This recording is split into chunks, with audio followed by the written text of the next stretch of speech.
Oh, hey there. So we've got to get some sub-fascia boards put on the gable ends of our building. Gable, that's the pitched end. Okay, this is eave end, the eave or overhang drip edge. This is gable end.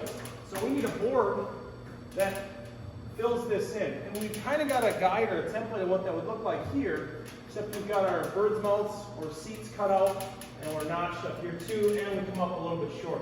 So how do we measure for this board? You should be able to pull a measurement and get really close with a number that you would cut. And as long as you know the pitch of your roof, well, then you know these two angles in the end. So I really want to go from this point right here up to some imaginary point in the air up here.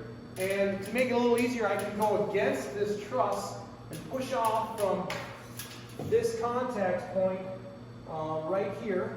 It's going to be the same if I can hook on. That's really close right there. And then I'm going to run this up to where the center meets the roof. And it's almost right on 60. It's a little bit short of that. I would say 59 3/4. 59 3/4 is my magic number.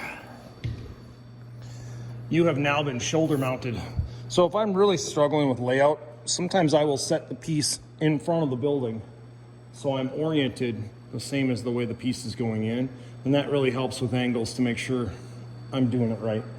So I've got this 2x6 sitting in front of me here, and I see I've got a cut end down here. I look over the board and say, well, which side's better? This side's pretty rough, got a lot of raw or natural edge on it, so I'm going to put this side facing out, and I want my 6/12 plumb cut up here. I know I need 59 3/4 inches, so just to make sure, kind of pick the best section of this out of here.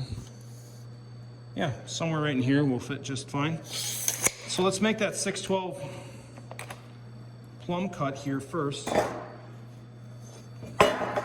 Pivot point. Pivot to a 6 on the common scale. I'll make sure we're on the common scale. And then I strike on the ruler side. Yes, yes, and yes. That's my 6/12 plumb cut right there. X. And now I want to pull from same side measurement, and I could make that cut and pull from it. I should be able to hold on that mark and pull from it.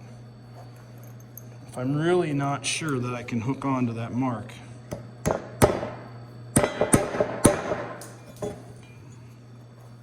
I can set a nail if I'm working myself. No.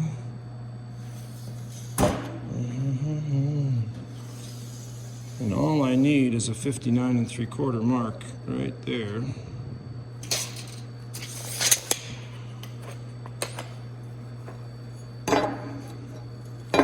This way, pivot, and now I've got to slide on my 6/12 here. I've got to slide down until that top meets 59 3/4. 6/12, pivot point's tight. I am right on my mark there. Those are my cuts. The Makita, we got to push in, rotate up so it unlocks. Now we can use the thumb bar, go over to a given degree. There is no 6/12 on this scale, so I have to look down the blade with the mark I've made, and I've got to find what lines up there.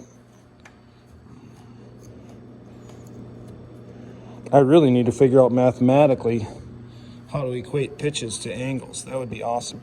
Okay, if I'm looking down that's like perfect right now.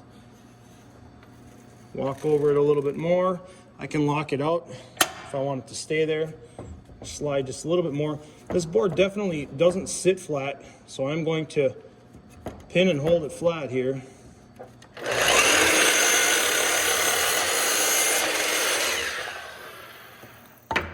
Slide down to my other mark. Switch hands this time because it's safer to hold over here. More material.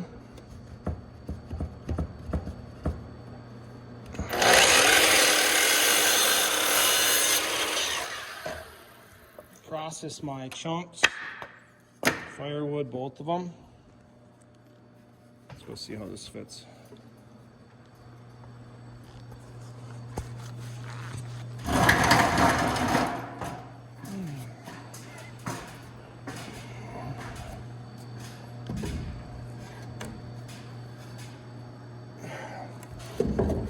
right there. Oh, that's really nice. I'm liking it. So if it's good, and I think it's good, now I can use this as a template to build out the other ones. Throw it down on another 2x6 so I don't have to do my layout again, and crank out 3 more.